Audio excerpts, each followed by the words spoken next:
Welcome back to सुबह सवेरे पाकिस्तान। हम कुछ अब बात कर लेते हैं टैलेंट की, क्योंकि पोटेंशियल भी बहुत ज़्यादा, टैलेंट भी बहुत ज़्यादा पाकिस्तान में। और ख़ास तौर पर अगर हम लड़कियों की बात करें, ख़वातीन की बात करें, तो वो बहुत ज़्यादा जो है सामने भी आ रहा है टैलेंट उनका हमारे सामने। और ख़ास तौर पर हम बलूचिस्तान की हमजा बात कर लें तो वहाँ पर मार्शल आर्ट्स खिलाड़ी हैं नाज़गुल हज़ारा। वो कौमी और बैनुल अक़वामी कराटे मुकाबलों में पाकिस्तान के लिए 50 से ज़ायद तमगे जीत चुकी हैं। उनकी ट्रेनिंग की वीडियोस तो देखें, मतलब कि ये क्या, मतलब कि आप देखें, आप सोच भी नहीं सकते हैं कि जी कि इतनी टफ ट्रेनिंग आप कर सकते हैं। और ये कोई आसान खेल तो है नहीं कि मतलब किक्स चेक करें उनकी। और वो मतलब ये देखें जी स्क्वाट जंप्स हो रही हैं, वो जगह भी कितनी टफ लग रही है हमजा, वो देखो स्क्वाट जंप्स पीछे हो रही हैं, ये देखें। और मतलब क्या बात है। और अभी हाल ही में इन्होंने बैनुल अक़वामी कराटे चैंपियनशिप में सोने का तमगा हासिल किया। और कौम के लिए नाज़गुल हज़ारा जैसी नौजवान लड़कियों का ख़ास तौर पर अगर हम बात करें, सूबा बलूचिस्तान से ताल्लुक़ रखना भी बहुत बड़े फ़ख्र की बात है। जहाँ हमें पता है कि उतनी सहूलियात मौजूद नहीं है,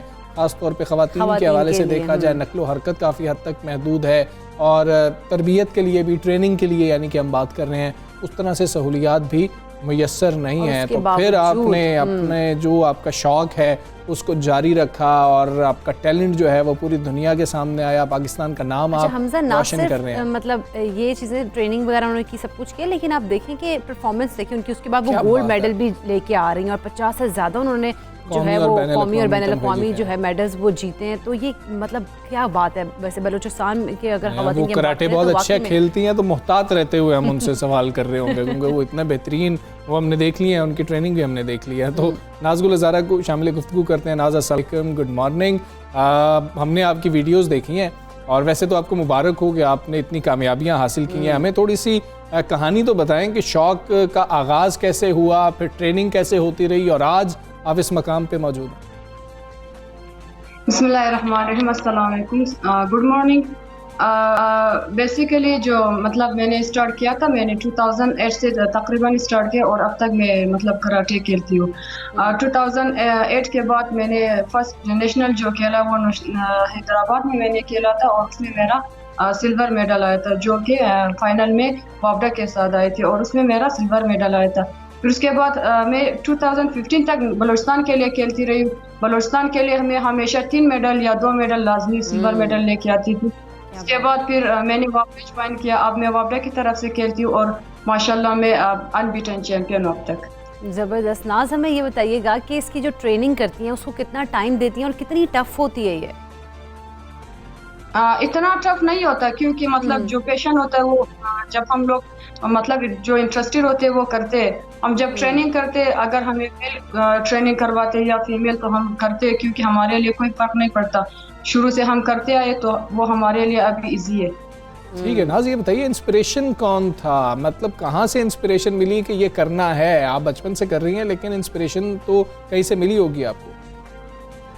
बचपन से कर रही हूँ, लेकिन उस वक्त मुझे इंस्पिरेशन का कोई मुझे मतलब भी नहीं पता था कि ये किस तरह होता है। जब मैं अपने एडमिशन के लिए, कि मुझे बस शौक था कि मतलब जो लोग इस तरह मतलब फास्ट होते हैं, इस तरह वो उछल कूद करते हैं, मुझे बस ये पता था कि मुझे फिट बनना है। फिर उसके बाद जब मैंने स्टार्ट किया, खेलना स्टार्ट किया, हमारे जो उस्ताद गुलाम अली हज़ारा है, मैं उनसे ट्रेनिंग लेती थी। फिर उसके बाद मुझे मोटिवेशन का मतलब पता चला जब हमारे उस्ताद हमें ट्रेनिंग करवाते थे और हमें ये मोटिवेट करते थे कि आप लोगों ने लड़ना है, हर हाल में लड़ना है और जीत के आना है।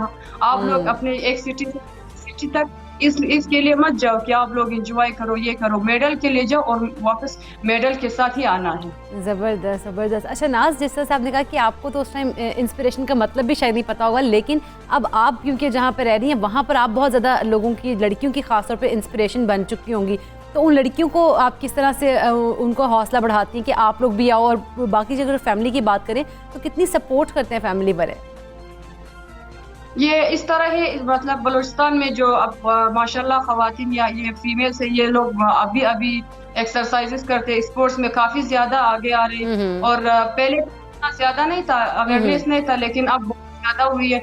मतलब फीमेल जो फैमिली भी है वो भी सपोर्टिव हुए हैं। पहले जो हम लोग खेलते थे, हमारे फैमिली भी सपोर्टिव नहीं हुआ करते थे, लेकिन अब माशाल्लाह सपोर्टिव है और माहौल थोड़ा बहुत चेंज हुआ है। जिस टाइम से हम खेल रहे थे, मतलब उस टाइम से अब तक काफ़ी चेंजेस आए बलूचिस्तान में।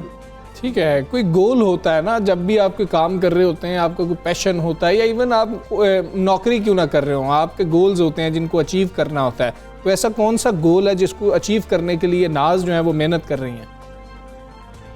वैसे तो इस तरह है, हमारी जब भी नेशनल चैंपियनशिप होती है या फिर हम अगर बाहर कोई इंटरनेशनल टूर होते हैं, उसके लिए हम इस तरह नहीं है कि हमारा स्पेसिफिक टाइम हो, ये इस चैंपियनशिप के लिए हम तैयार रहेंगे। हमारा इस तरह हम रेगुलरली ट्रेनिंग करते हैं, कभी हम मतलब हम ट्रेनिंग कभी नहीं रुकते। अगर चैंपियनशिप हो या ना हो, हम हमेशा एक्सरसाइज करते और कराटे की ट्रेनिंग लेते रहते हैं। बिल्कुल। अच्छा, जैसे आप कह रही हैं ट्रेनिंग भी लेते रहते हैं, एक्सरसाइज वगैरह करते हैं, तो सहूलियात क्या आपको मिल रही होती हैं? मतलब पूरी सहूलियात वहाँ पे मौजूद होती हैं, या फिर अभी आप लोगों को इतनी सहूलियात नहीं हो रही होती, लेकिन फिर भी आप लोग अपना काम कर रहे होते हैं?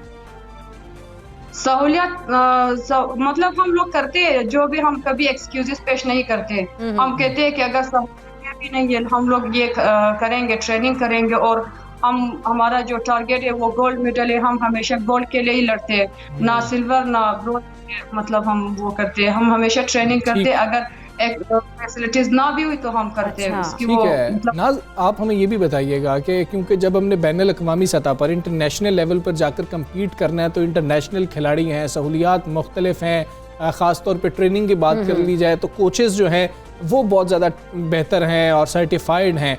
कभी लगता है कि बाहर जा कर के हमें भी अगर ऐसे कोचेज़ मिल जाएं जो जिन्होंने सर्टिफिकेशंस कर रखी हों, जो इंटरनेशनली जाने जाते हैं, तो शायद पाकिस्तान के अंदर जो खिलाड़ी हैं उनकी परफॉर्मेंस यकसर मुख्तलिफ हो जाए और उसको बहुत बूस्ट मिले।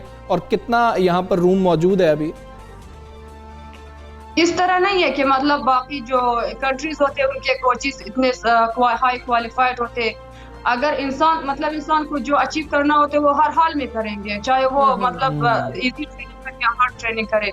हमारा मसला ये होता है कि इंटरनेशनली हमारा टूर्नामेंट बहुत कम होता है। अगर हम एक साल में एक चैंपियनशिप या एक इंटरनेशनल टूर खेलने जाते हैं, उसके बाद हमारा 4 साल के बाद 5 साल तक कोई वो इंटरनेशनल टूर नहीं होता। तो फिर इस तरह वो मिक्सअप होते हैं, मतलब इंटरनेशनली और नेशनल में काफी फर्क आते हैं। बाकी जो कंट्रीज होते हैं वो 4 साल में शायद वो लोग 8 या 9 मतलब इंटरनेशनल टूर्स वो लोग खेलते हैं, लेकिन इस तरह हमारा ये नहीं है कि हमारा इंटरनेशनल टूर्स बहुत कम होते हैं। अच्छा नाज, हमें ये भी बताइएगा कि जो लड़कियां वहाँ पर सीखना चाहती हैं या फिर वो आगे बढ़ना चाहती हैं, उनके लिए आप कोई क्या काम करें? कोई ख़ास तौर पे उनके लिए भी आप काम करती हैं, या फिर आप सिर्फ सारी तवज्जो अपने लिए रखती हैं कि अपनी ट्रेनिंग सिर्फ पे काम कर रही होती हैं आप? नहीं, मैं कराटे ट्रेनिंग भी करती हूँ, उसके साथ साथ मैं फिटनेस और मैं जो फीमेल्स है उनको ट्रेनिंग करवाती हूँ सुबह 6 बजे से लेकर 8 बजे तक सुबह, मतलब मॉर्निंग। तो उनको हमेशा मैं फिटनेस एक्सरसाइजेस के बारे में कहती हूँ कि आप लोग एक्सरसाइजेस करें, कोई बात नहीं, अगर आप लोग कोई स्पोर्ट्स नहीं खेलते या आप लोगों को इंटरेस्ट नहीं है, कम से कम आप लोग फिजिकली फिट रहिए। अच्छा ठीक है, डाइट के हवाले से थोड़ा सा हमें बताएं। हमने देखा है कि जो मार्शल आर्ट्स में होते हैं वो खिलाड़ी हैं, उनकी डाइट बड़ी मुख्तलिफ होती है। कई चीज़ें होती हैं जो वो खा ही नहीं रहे होते हैं अपने आप को फिट रखने के लिए, और डाइट को मेंटेन करना भी बड़ा मुश्किल काम है, इसलिए ख़र्चा भी बहुत ज़्यादा हो रहा होता है। क्या ये बातें दुरुस्त हैं? आपकी डाइट क्या है? ये इस तरह है कि मतलब हर किसी का डाइट अलग होता है। इस तरह नहीं है मेरा कोई स्पेसिफिक डाइट हो, बस मैं ये जो जंक फूड्स वगैरह है या कोल्ड ड्रिंक्स वगैरह ये चीज़ें मैं यूज़ नहीं करती, और बाकी जो घर में खाना पकती हूँ वही खाती हूँ। हमेशा मैं घर का खाना ही प्रेफर करती हूँ, और जो फ्रूट्स है वो ज़्यादातर वो फ्रूट्स लेती हूँ, और कोई मतलब स्पेसिफिक डाइट नहीं है मेरा। ठीक है, बहुत शुक्रिया आपका नाज़गुल, आप हमारे साथ मौजूद, और बड़ी अच्छी और बड़ी फ़ख्र की बात है कि हम यही देखते हैं कि जी कि उस तरह से सहूलियात वहाँ पर मौजूद नहीं है और वो आज़ादी भी नहीं है। वो डिटर्मिंग कितनी ज़्यादा है, वो कह रही है कि फैसिलिटीज़ फिर भी नहीं बेशक हैं इतनी, लेकिन हमें फिर भी हम कोई बहाना नहीं ढूंढते कि भाई ये बहाना है हम कर दें तो हम ट्रेनिंग ना करें। हम ट्रेनिंग फिर भी पूरी कर रहे होते हैं, और तभी तो वो फिर मेडल्स भी लेकर आ रही हैं। हाँ जी बिल्कुल ऐसा ही। अच्छे मौसम की बात करेंगे, पंखे शंखे तो बंद करवा दिए हुए हैं इकरा ने पहले से ही, लेकिन अब इंतज़ार कर रहे हैं कि बाकायदा सर्दी कब से आ रही है। जब सर्दियों वाले सही कपड़े भी निकाल लेंगे। कपड़े तो मेरा ख्याल है माओ ने निकालनी है, बस पहनने की देर है। बिल्कुल ऐसे ही है, लेकिन अब मौसम की जो सूरत हाल है वो जानना बहुत ज़्यादा ज़रूरी है कि आगे जो है वो किस तरह से, जैसे हमजा भी कह रहे हैं कि वो ठंड जो सही वाली है वो कब आएगी, हम जानने की कोशिश करेंगे। डीजी मेट रियाज खान हमारे साथ मौजूद हैं। अस्सलाम वालेकुम, गुड मॉर्निंग। रियाज खान साहब बताइएगा कि जिस तरह से हम कह रहे हैं कि सर्दियाँ वो वाली कब आएंगी जब हम सर्दियों में कपड़े भी पहन रहे होंगे और सही वाली ठंड जो है वो हमें नज़र आ रही होगी। जी वो दिसंबर मिड से तकरीबन वो स्टार्ट हो जाएगी। वैसे तो अभी जैसे आपने अपनी रिपोर्ट में बता दी, स्लाइटली टेम्परेचर फॉल तो हो चुका है और खासकर रात के अर्ली मॉर्निंग में स्लाइटली कुछ सेंसिटिविटी तो शुरू हो चुकी है सर्दी, लेकिन यह है कि दिन के वक्त जो कि टेम्परेचर फिर राइज कर जाता है और कोई ऐसा, तो डेफिनेटली जो नवंबर के एंड दिसंबर के फर्स्ट या सेकंड वीक से फिर जो बिल्कुल जिसको वाकई सर्दी कहते हैं वो स्टार्ट हो जाएगी और जनवरी का महीना जो है वो। ठीक है रियाज खान साहब, जरा मौसम के हवाले से बता दीजिएगा मुल्क के मुख्तलिफ हिस्सों के बारे में, और दूसरा कोई बारिशों का स्पेल भी एक्सपेक्टेड है?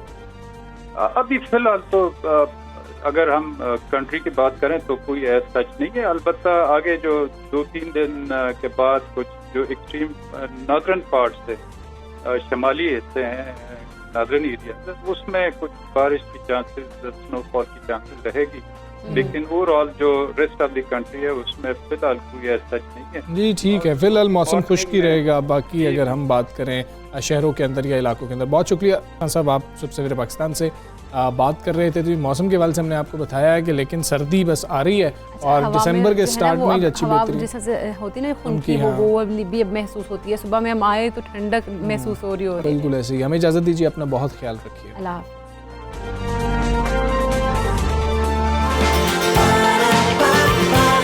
सुबह सवेरे पाकिस्तान।